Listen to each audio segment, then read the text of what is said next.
Hey, it's Glenda here from Cynically Yours, Cynically Glenda.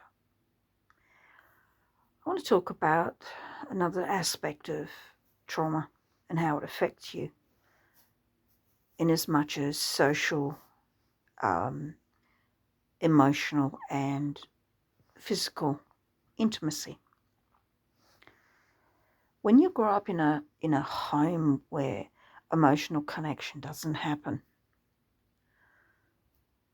and in some cases it's not allowed to happen, and you never see your parents relating to each other as a romantic couple, the only attention you seem to receive as a child is from a much older brother who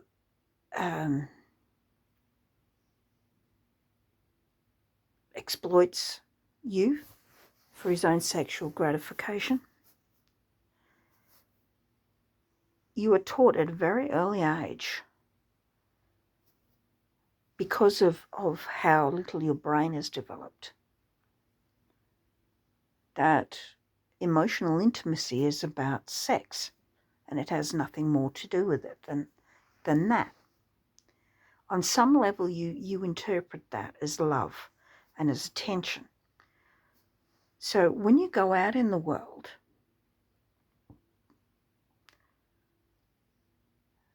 and you try to connect on a romantic level with someone, whether it's male or female, you're heterosexual, gay, whatever, you become incredibly needy. And you tend to use sex as a way to have that connection. You find that whenever you're attracted to someone, especially as you get a little bit older, when you become a sexual being, that you are attracted to people that 9 times out of 10 don't return those feelings, aren't interested in you, because on some level you know that you can't have them, so they can't reject you. But then it becomes an obsession.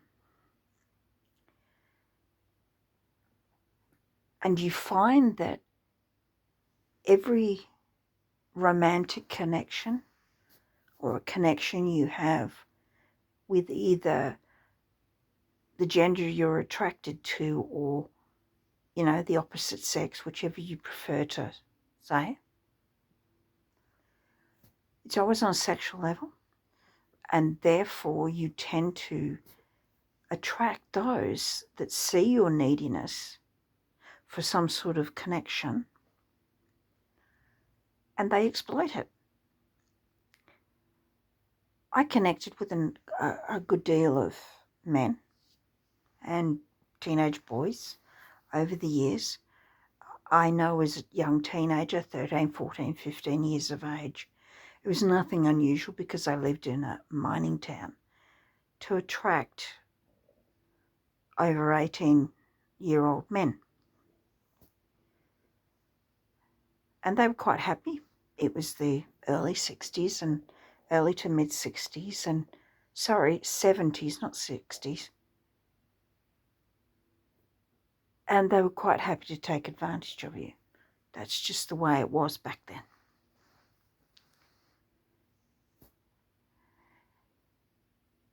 Everything becomes about sex because that's the only way you know how to connect with a person to get that attention that you so badly crave. And of course, I met men along the way that I had relationships with, 3 husbands and 1 other significant other. But something that I noticed about the majority of them were they were not able to emotionally connect with people. They were emotionally distant.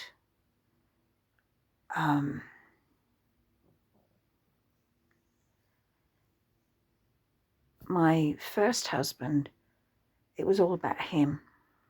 He was very controlling. He was a typical alpha male, or he liked to consider himself that way. The cool guy, the bad boy. But he was just a pathetic, weak little boy that didn't know how to properly relate to women.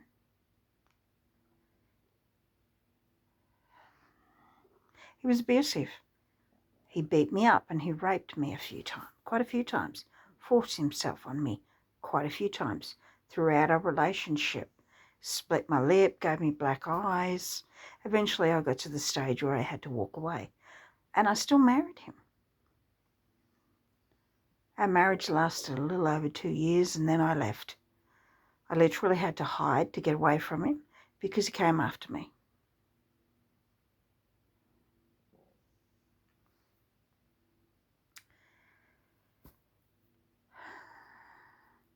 And he still tried to connect with me after that. But he quickly moved on. While he was still trying to pursue me, he actually met someone else and he married them. We weren't even properly divorced, and he was married to someone else. Technically, his marriage was legal.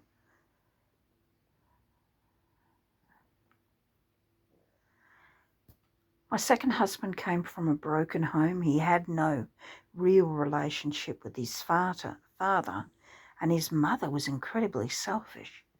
He connected with his grandparents, and I think that was the closest thing he had to a parent-child relationship. He was incredibly selfish. He couldn't connect emotionally. The boyfriend before that, I saw him for about 2.5 years. We met, we had a nice relationship, and I think if he'd been able to emotionally commit, instead of worrying so much about what his mother wanted, I think we would have had a great relationship. But when it came down to it, as much as he said he loved me, he couldn't commit to me. I would have been happy to have waited for him. That's not a problem. But I became incredibly desperate because I knew that I was more committed to our relationship than he was.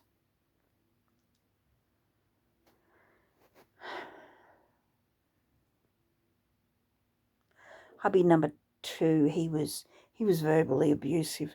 He ended up getting sick and he had kidney failure. Ended up having a kidney transplant. But I nursed him.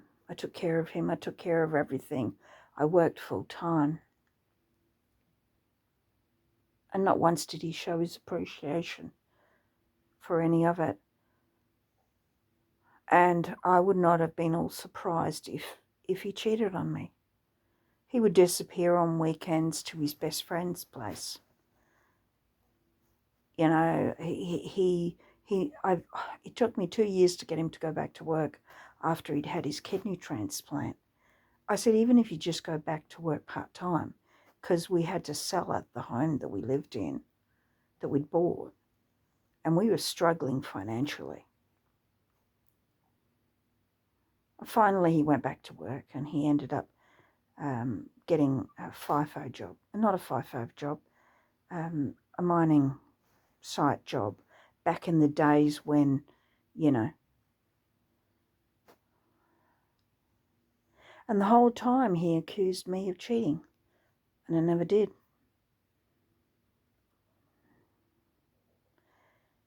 I decided to get some tattoos towards the end. I'd always wanted one. Anyway, he told me that only biker whores and sluts would get tattoos. So I got a little one in the middle of my back. And he told me if I got another one, he'd leave me. So guess what? And then I met husband number 3. And that's a whole nother story, which I'll probably get into another time.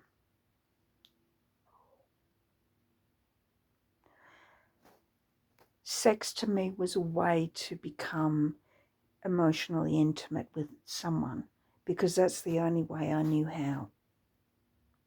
And the scary part, when you get older, you realize what you're doing.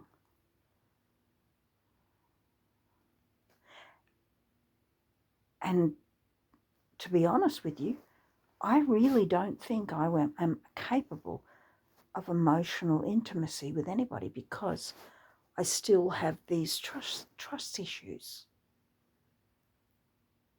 I get into relationships and I become either the carer or the parent, the responsible grown-up one, the one always making the effort, the one who's needy, the one who puts up with all the crap just to make the relationship work. And I think I've gotten to the stage now where, with everything that's happened, I don't think I am capable of emotionally committing myself to anybody. Apart from maybe my pets, like my cat, for instance. I adore my cat. I love my cat. I know I do.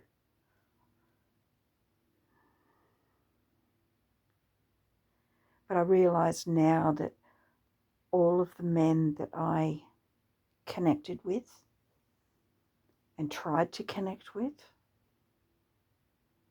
they were the wrong kinds of men. They were incapable of the kind of emotional intimacy that I needed, because I never got it as a child. And I think the one person, and I won't go too much into it now, but the one person I could have emotionally connected with, he was a friend. And I couldn't see myself being in a romantic relationship with him. Out of everyone, I had a closeness with him that I'd never had before. And it taught me how to trust to some degree. But then even he proved he was a human being, and he made a mistake. He was engaged to be married. He cheated on his then fiancée, went ahead and married her anyway. And about a year or so into their marriage, I started getting weird phone calls from her. And I never really connected with her. I never really liked her. But I thought, if she makes him happy, that's all I care about. And then I got this weird message from her, insinuating that there was something sexual or something like that happening between him, my friend, and I. And that definitely wasn't the case. So I went into bat for my friend. Only it turns out he had cheated on her. He made me look like a fool. And then I had to apologize to her.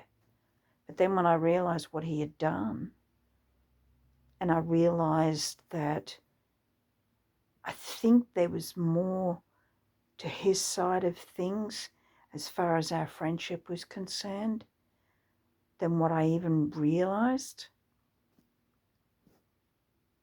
that kind of hurt. That really hurt. And the fact that he had drawn me into something that had nothing to do with me. It was something between him and his wife, and he had cheated on her while she was away on holidays just before they got married. And that's kind of sad.